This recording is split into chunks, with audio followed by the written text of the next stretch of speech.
하나님 말씀은 사도행전 1장 11절 말씀입니다.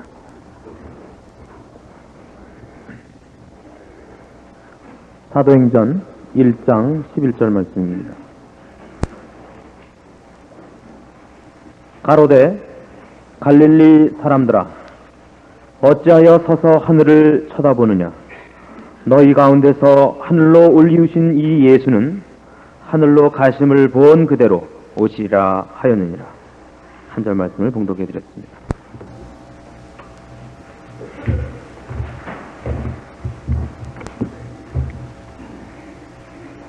기독교 신앙이 갖는 가장 큰 굵은 신앙의 내용이 뭐냐 그러면 주님 다시 오신다는 이 약속입니다.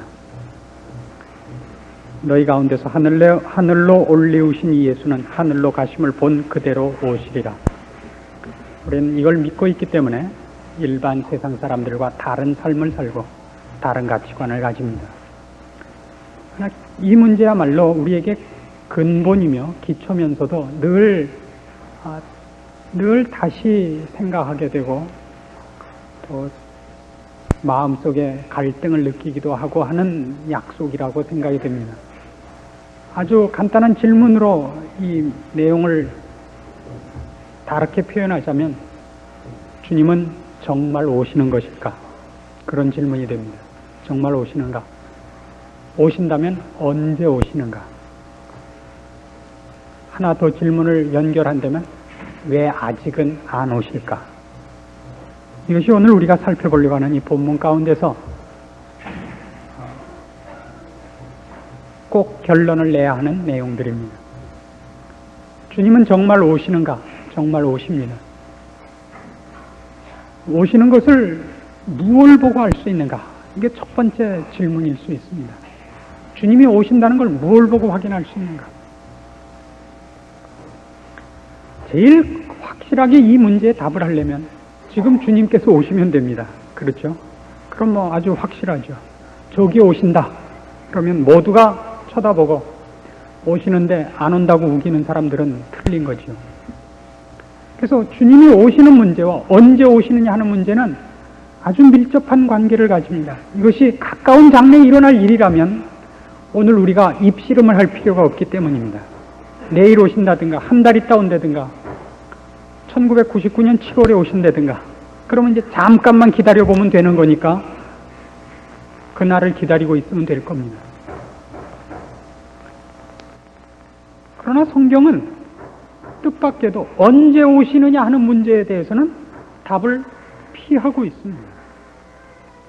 이것이 우리가 이 주님의 다시 오심에 대해서 생각할 때마다 늘 넘어지는 문제가 아닌가 싶습니다. 우리들의 관심은 신자들인 경우에 언제 오시는가 하는 것이 중점적인 목표가 되고 있지만 성경의 답은 언제나 언제 오시는가에 대해서는 답을 안 하고 다른 답을 하고 있습니다. 어떤 답을 하고 있느냐 하면 오시긴 오신다 하는 답만 하십니다. 온다는 것을 주께서 다시 오실 수밖에 없고 오실 것이라는 데 대한 설명만 있습니다. 마태복음 24장을 찾아주십시오.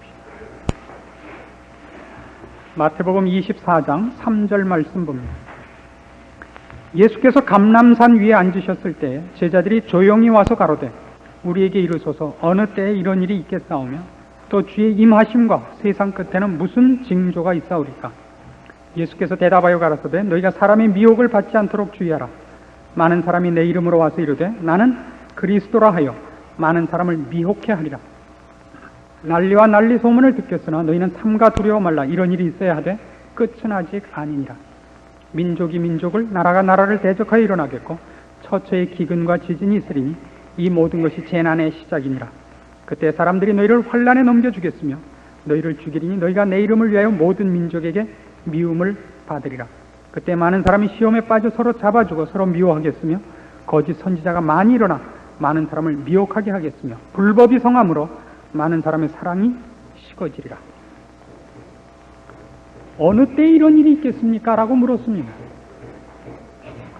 자, 말세의 징조, 즉 그런 일이 가까워온 징조로서 여기 몇 가지 대표적인 예언이 나옵니다. 전쟁이 있을 것이라. 처처에 기근과 지진이 있으리라. 그리고 믿는 자들에 대한 환난과 핍박이 있으리라. 이런 것이 일어나거든 말세가 가까운 줄 알라. 주님께서 다시 오실 때가 가까운 줄 알라. 말하자면 그런 식의 답이어야 맞습니다. 그러나 지금 제자들이 질문한 주님께서 다시 오실 때는 어떤 징조가 있습니까? 어떤 일들이 일어나는 걸 보면 주께서 오실 때가 가까웠다는 걸 우리가 알겠습니까? 라는 이 대답들은 불행히도 주님께서 가신 이후 지난 2000년 가까이 늘 있었던 일 중에 하나입니다.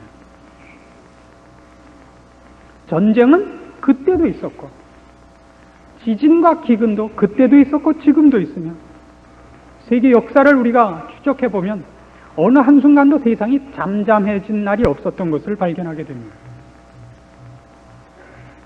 자연적인 재난과 인위적인 재난이 세계사를 점철하고 있죠. 그러니까 이것을 이런 일이 일어나면 오실 때가 됐다라고 얘기하는 것은 조금 설득력이 없습니다. 그래서 우리는 이 질문에 대하여 새삼스러운 시각을 가지고 좀 들여다볼 필요가 있습니다. 주님께서 답을 하시는 때는 종종 질문하는 자들의 질문을 받아서 답을 하시되 질문자가 요구한 것 아닌 답을 내놓으실 때가 많습니다. 예를 들면 선한 사마리아인 비유 같은 것이 그렇습니다. 선한 사마리아인 비유에서는 원래 비유가 어떻게 등장을 하느냐 하면 율법에서 제일 큰 것이 뭡니까? 제일 큰 계명이 뭡니까?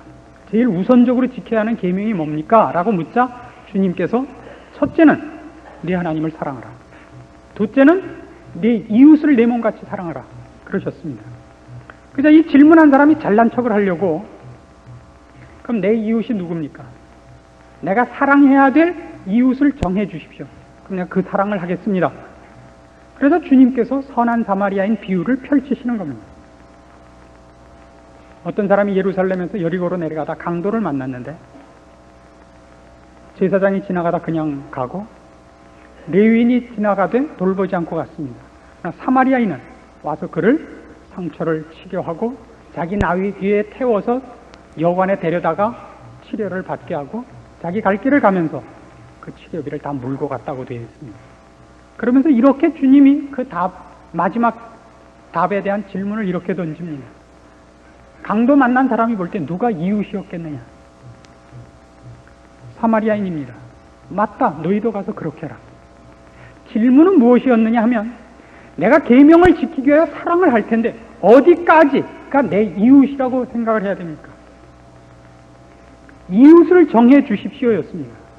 주님의 답은 받는 쪽에서 볼 때 누가 이웃이었겠느냐라고 묻습니다. 전혀 다른 답을 하셨죠. 지금도 그것과 방불한 질문과 답입니다.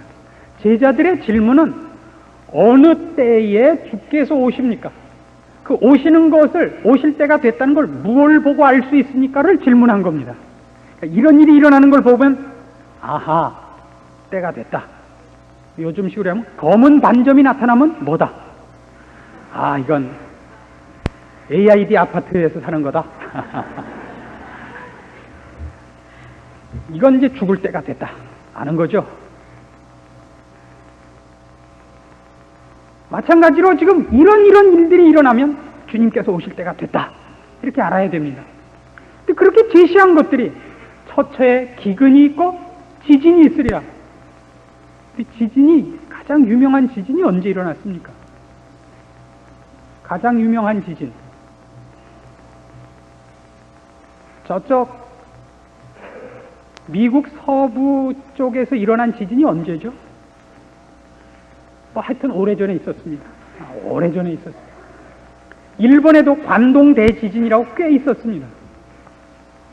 그 전에도 있었죠. 꼭 지진이 아니더라도 베수비우스 화산이 터져가지고 봄베이시가 하루아침에 그대로 묻혀버렸습니다. 처처에 기근이 있고 지진이 있고 재난이 있고 전쟁이 있었습니다. 어느 나라 역사를 봐도 전쟁의 역사입니다. 오늘날은 꼭 무기만으로 하지 않고 이제 경제력으로도 하죠. 주님은 여태까지 오시지 않았습니다. 그래서 지금 주님께서 하신 이런 것을 보거든 때가 된 줄 알아라 하는 얘기는 시간에 관한, 시기에 관한 얘기가 아닌 것입니다. 왜냐하면 그 힌트가 어디에 있느냐 하면 사도행전 1장에서 이미 제자들이 똑같은 질문을 했었습니다. 기억나십니까? 사도행전 1장으로 돌아가 보십시오. 사도행전 1장 6절에 의하면 주님 승천하시기 직전에 다시 묻습니다. 저희가 모였을 때 예수께 묻자와 가로되 주께서 이스라엘 나라를 회복하심이 이때니까? 거기 시간, 시기를 묻는 것이 한번 나옵니다. 주님 뭐라고 대답하셨죠? 가라사대 때와 기한은 아버지께서 자기의 권한에 두셨으니 너희의 알 바 아닐 것입니다. 여기에 대해서 주님이 답을 하셨을 리가 없는 겁니다. 때와 기한에 대해서는. 그래서 지금 이 답변도 때와 기한에 관한 얘기가 아닌 것입니다. 무엇에 관한 얘기냐면 주님이 정말 오실 수밖에 없음을 일반적 차원에서 알아볼 수 있는 징조들로 설명하고 있는 겁니다. 여기 기근과 지진이, 전쟁과 환란이 등장하는 이유가 여기 있습니다. 여러분이 사는 집이 매일 한 번씩 흔들리면 여러분 며칠 만에 이사 가시겠습니까? 자는데 천정 벽돌이 떨어져서 머리 바로 옆에 떨어지고 벽이 무너져서 그냥 갑자기 발이 부러지고 그런데도 이게 언제 무너질까? 이렇게 언제 다 무너지나 날짜 계산해고 그때까지 사십니까? 아, 이 집은 더 이상 못 살 집이구나. 빨리 이사를 가야겠다. 그렇게 생각하지 않겠습니까? 여러분이 사는 동네에 늘 강도가 들끓고 아침에도 강도가 무난하고 저녁에도 무난하고 오늘 새로 사신 것 없으십니까? 혹 제가 칼을 뽑기 전에 내놓으실 마음은 없으십니까? 이렇게 아침 저녁 문안을 받으시면 여러분 아직도 내가 뺏길 물건이 몇 개 남았으니까 며칠 더 버틸 수 있구나 이렇게 생각하십니까? 빨리 보따리 쌓고 토끼셔야죠. 지금 여기 주님께서 대답하신 것이 그 내용들입니다. 너희가 살고 있고 너희가 근거하고 있는 곳이 영원한 곳이 아니다. 이거 끝날 수밖에 없는 곳이다. 그런 가치 체계와 그런 기초로 그런 목표를 향하여 가고 있는 것이다. 영원한 나라가 와야 되고 그러기 위해서 내가 다시 와야 된다. 정말 내가 다시 올 수밖에 없다. 그걸 무엇을 보고 알 수 있느냐? 너희 사는 데를 보아라. 너희가 디디고 사는 게 밤낮 흔들리죠? 가끔 갈라지죠? 뭐 쏟아져 나오죠? 우리가 몰고 가는 걸로 우리를 치죠? 우리와 같이 사는 사람이 우리를 물고 우리를 해치고 우리를 핍박하는 것입니다. 사람과 사람이 화목하게 살지 못하고 서로 죽이려고 아우성을 치고 그가 숨어있는 장소가 흔들리고 무너져 내리는 곳에 어떻게 영원한 목표를 두며 마음 놓고 근거하고 있겠습니까? 그것이 주님이 말씀하시는 징조들의 깊은 뜻입니다. 그래서 우리는 세상이 돌아가는 꼴을 볼 때마다 여기에 우리의 영원한 목표를 두거나 여기에 영원한 투자를 해서는 안 될 것이구나 하는 것을 확인하곤 해야 된다 이겁니다. 그럼 이런 얘기를 듣고 나면 여러분 이런 생각이 들죠. 그럼 좋다 이거예요. 그럼 무엇 때문에 이렇게 오랫동안 안 오시고 방치하고 계시느냐 하는 질문이 나오죠. 왜 아직 안 오셨을까요? 그렇다면 빨리 어떻게 하시지? 비만 새도 지붕을 고치는 법인데 지붕에서 벽돌이 떨어지는데 그냥 놔둔다는 거는 집안에서도 부모로서 할 일이 아닙니다. 부모는 벽돌 잘 안 떨어지는데 가서 자고 애들은 잘 떨어지는데 재우고 그런 법이 어디 있습니까? 그래서 혹 이런 질문이 있죠. 결국 이 세상에서 일어나는 모든 일은 결국 하나님 책임이 아니냐. 지진을 누가 일으키는 거예요? 바다를 잠잠하라 하실 수 있는 실력, 아니 그 바다와 산과 들과 하늘을 만드시니까 하나님인데 그럼 처음부터 튼튼하게 만들죠. 누가 와서 흔들어도 안 흔들리게. 그건 왜 흔들리게 만들어 놓고서 겁을 주세요? 이거 완전히 데리고 노시는 거 아니냐 이거죠. 우리가 악할 수밖에 워낙 많이 낳게 하셔서 그런 거 아니에요. 한 10대쯤 지나가야 애 하나쯤 생기게 하셨으면 우리가 얼마나 서로 위했겠어요. 그죠? 근데 이걸 뭐 그냥 놔뒀으면 한 타스 두 타스가 되게 그냥 낳게 놔두셨으니 의학은 또 발달해갖고 하나도 안 돌아가시니 이제 어떻게 하려는 거예요? 먹는 거는 그렇게 안 자라고 인구는 폭발하고 서로 선의의 적자생존 경쟁을 할 수밖에 없지 않느냐. 이 하나님 책임이다 이거죠. 하나님이 이렇게 역사를 끌고 가시는 거다. 지진도 화산도 해일도 사람끼리의 싸움도 우린 빨리 데려가시지도 않고 오래 살게 하시고. 그러나 여기 이 말씀들 속에는 우리를 고난을 주고 어려움 속에 내버려 둔데 다른 뜻이 있기 때문이라는 말이 함께 언급되어 있는 것을 발견합니다. 마태복음 24장으로 다시 돌아가셔서 13절부터 봅니다. 마태복음 24장 13절입니다. 그러나 끝까지 견디는 자는 구원을 얻으리라. 이 천국 복음이 모든 민족에게 증거되기 위하여 온 세상에 전파되리니 그제야 끝이 오리라. 그러니까 시간적으로 연기되고 있는 가장 큰 이유는 구원을 완성시키기 위해서라 그럽니다. 우리를 고난을 주는 것이 목표가 아니라 하나님께서 구원한 자들을 완성하시며 또 더 많은 사람들을 구원 얻게 하기 위해서라 그럽니다. 자, 이게 무슨 뜻이냐 하는 거죠. 베드로후서 3장으로 갑니다. 신약성경 386페이지입니다. 베드로후서 3장 1절 말씀부터 봅니다. 여기 여러분들이 생각하는 것과 똑같은 질문이 나오니까 도움이 될 거라고 생각합니다. 사랑하는 자들아, 내가 이제 이 둘째 편지를 너희에게 쓰노니 이 둘로 너희 진실한 마음을 일깨워 생각하게 하여 곧 거룩한 선지자의 예언한 말씀과 주 되신 구주께서 너희의 사도들로 말미암아 명하신 것을 기억하게 하려 하노라. 먼저 이것을 알지니 말세에 기롱하는 자들이 와서 자기의 정력을 쫓아 행하며 기롱하여 가로되 주의 강림하신다는 약속이 어디 있느냐? 조상들이 잔 후로부터 만물이 처음 창조할 때와 같이 그냥 있다 하니 이는 하늘이 옛적부터 있는 것과 땅이 물에서 나와 물로 성립한 것도 하나님의 말씀으로 된 것을 저희가 불어익으려 함이로다. 이로 말미암아 그때 세상은 물에 넘침으로 멸망하였을 때 이제 하늘과 땅은 그 동일한 말씀으로 불사르기 위하여 간수하신 바 되어 경건치 아니한 사람들의 심판과 멸망의 날까지 보존하여 두신 것이니라. 사랑하는 자들아, 주께는 하루가 천년 같고 천년이 하루 같은 이 한 가지를 잊지 말라. 주의 약속은 어떤 이에 더디다고 생각하는 것 같이 더딘 것이 아니라 오직 너희를 대하여 오래 참으사 아무도 멸망치 않고 다 회개하기에 이르기를 원하시느니라. 그러나 주의 날이 도적같이 오리니 그날에는 하늘이 큰 소리로 떠나가고 체질이 뜨거운 불에 풀어지고 땅과 그 중에 있는 모든 일이 드러나리로다. 세상 사람들이 뭐라고 놀린다고요? 뭐 말세다 오신다 뭐 그때부터 지금까지 2000년이 지나도록 오시긴 뭘 오시냐 이거예요. 오시는 거 비슷한 거라도 있으면 보여봐라 이거죠. 그래서 우리도 좀 약 오른다고요. 오신다는 일에 대해서는 도무지 어떤 진전이 없어 보이고 다른 예언만 맞아떨어지니까 살기는 점점 어려워지고 신앙생활을 한다는 것은 점점 힘들어지기만 하니까요. 하나님 왜 이런 식으로 일을 하실까?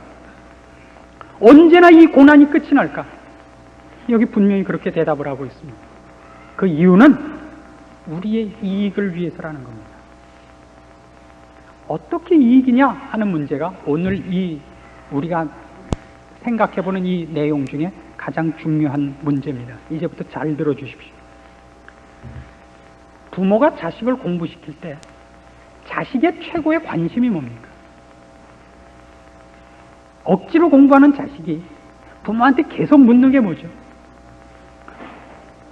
몇 시까지 하면 돼요?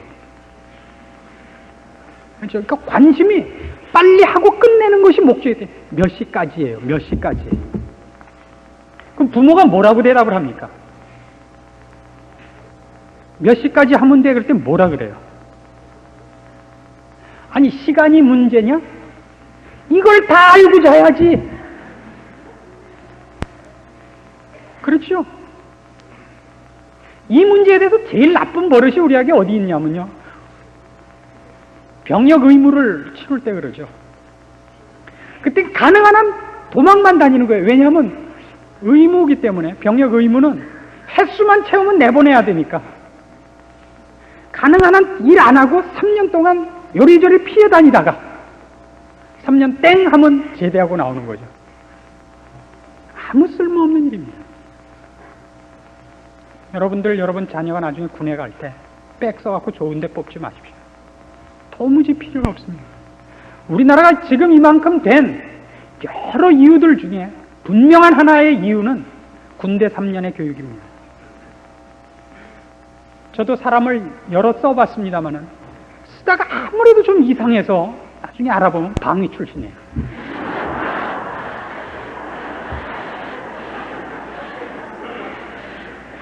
아래 위를 알아요. 무슨 앉고 설 때를 알아요. 괜히 서 있으면 가다 걸리기만 해요, 늘. 쓸어놓은데 꼭 가서 서 있고, 남 기도하면 코 풀고, 꼭 이상하게 굴어요. 근데 그걸 뭐라 그러면 이상하대요, 또.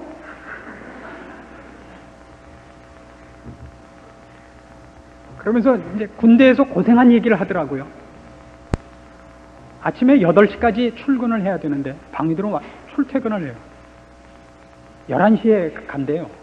왜 그러냐 그랬더니 자기가 테니스 병이었는데, 정구병이었는데, 그 배우시는 고급 장교가 그 시간이 돼야 나오기 때문에 다른 건 아무것도 안 하고 그것만 하면 되니까 그 시간에만 가면 된대요.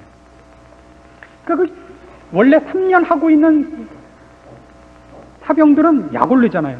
3년 동안 매일 거기서 먹고 자고 고생하고 있는데 이 쫄따구는 나갔다 들어오는 것만도 매일 외박에다가 거의 다 11시가 돼서 들어요. 하루는 오라 그러더래요. 그래서 왜? 돼! 그러더래요. 왜? 자식이 왜가 어딨어? 빠따다! 빠따를 때리겠다니까 자기가 그랬대요. 나름 안 해. 안 때리더래요. 그 때릴만 해야 때리죠. 군대 안 하겠대요. 여러분들을 보고 있으면 꼭 그 사람 같아서 그러는 거예요, 지금. 신앙생활을 요따구로 하면서 빠따치겠다 그러면 안 한대요.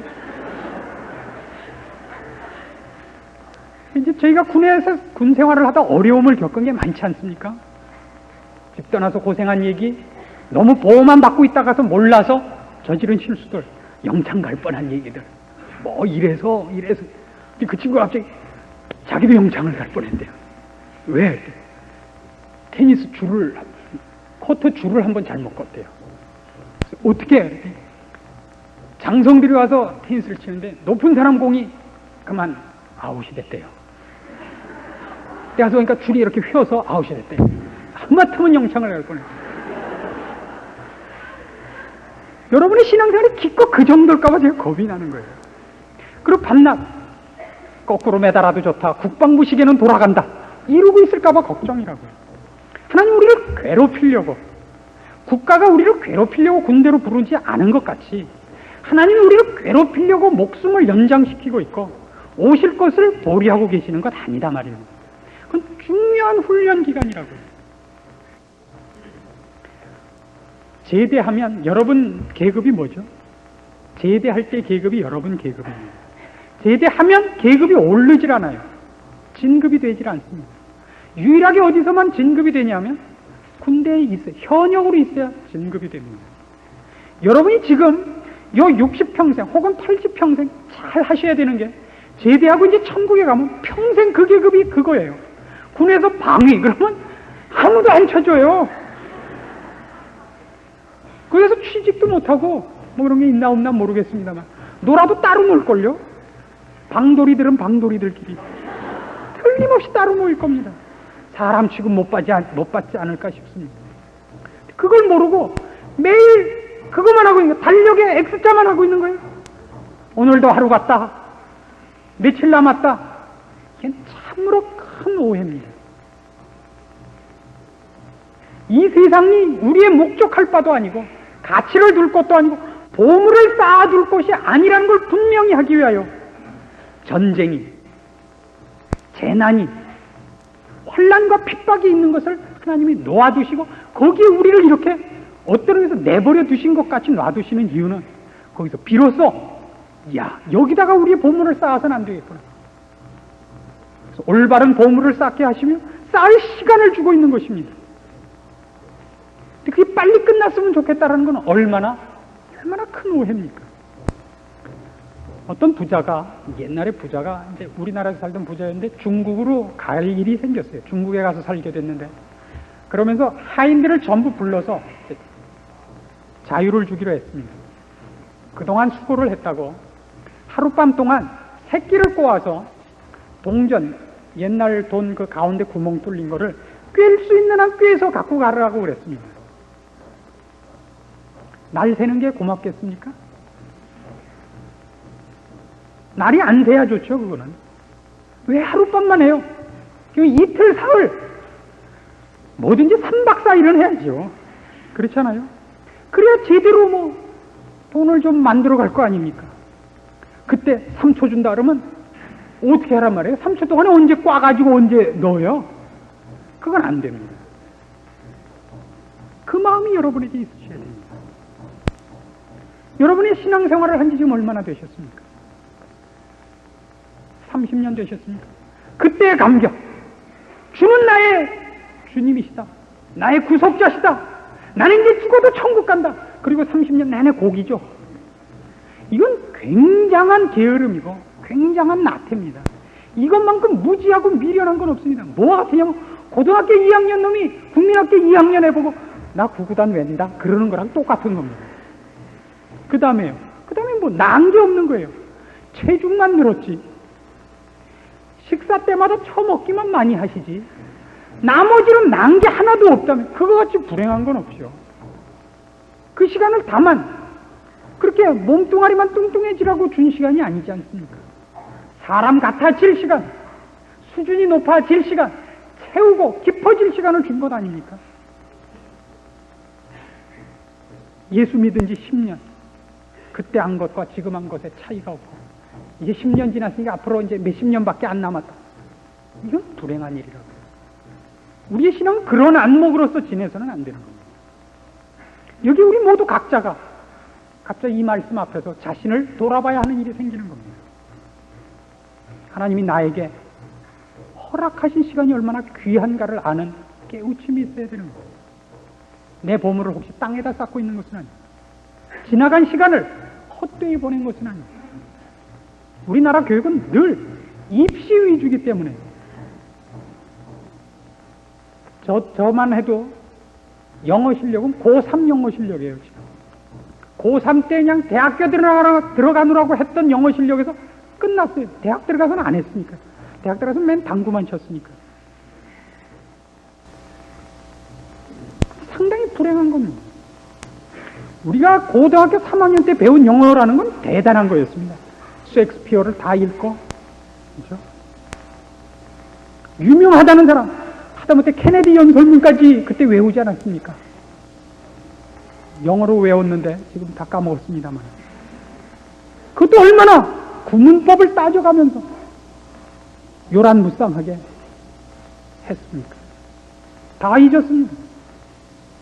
지금도 그 실력이죠. 하나도 남은 게 없어요. 여러분의 실력이 그럴까봐 겁이 납니다. 천국에 모여서 남포 방돌이회 이건 심각합니다. 거기에 또 인원이 제일 많다. 그 시샘말로 전 쪽팔려서 어떻게 삽니까? 천국에서 그렇게는 우리 만나지 마세요. 제 아들네가 친구 집을 따라갔는데 애들이랑 다 그렇죠. 난리 법석을 하고 놀아갖고 그 집 어머니한테 욕을 먹었어요. 아니 이놈 자식들이 어딜 와서 이렇게 어지르고 이게 뭐야. 그 친구가 그래요. 엄마 얘가 박 목사님 아들이야. 그랬더니 오 그러냐? 너 이거 먹어라. 너 이거 먹어라. 너 이거 먹어라. 우리 딸내가 뭐라 하는지 알아요? 그 얘기를 듣더니 오빠는 어디 가서 박 목사님 아들이라 그러지 마. 오빠는 안 그러는 게 아빠를 돕는 거야. 그거 알아?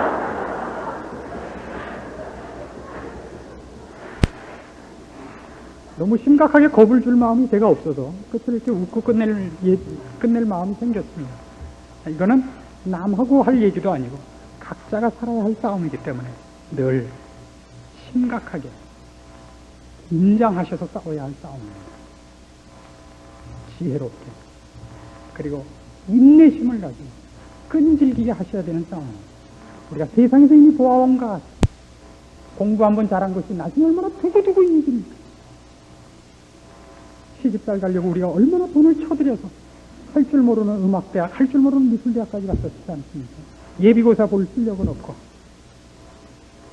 그래서 그것이 지금 와서 하나도 안 쓰는데 모든 일에 쓰이지 않습니까? 시집갈 때 풍영양학과 나왔다. 한 번도 뭐가 뭔지 모르는데 언제나 파출부가 와서 하고 안물 한 번 안 보는데 풍영양학과 무슨 뭐 미술대학, 음악대학 저 같으면 전기과 나왔는데 저는 뭐 하나도 모릅니다. 잘못 만지면 감전돼서 죽는다는 것밖에 없습니다. 이러지 말기로 하십시오. 기도하겠습니다. 하나님 아버지 은혜를 감사드립니다. 우리에게 주신 이 좋은 기회들 하나님의 기다리신 이것을 우리가 경홀히 여기는 미련한 자리에 있지 않게 도와주시옵소서. 다시 마음을 결심하고 주 앞에 서서 우리에게 허락된 경주를 경주하며 허락된 축복들을 누리며 나아가게 하시옵소서. 지혜로운 마음 주시고 풍성된 마음 주시고 주의 사랑을 외면하지 않는 신실한 마음 주시옵소서. 예수님의 이름으로 기도합니다. 아멘.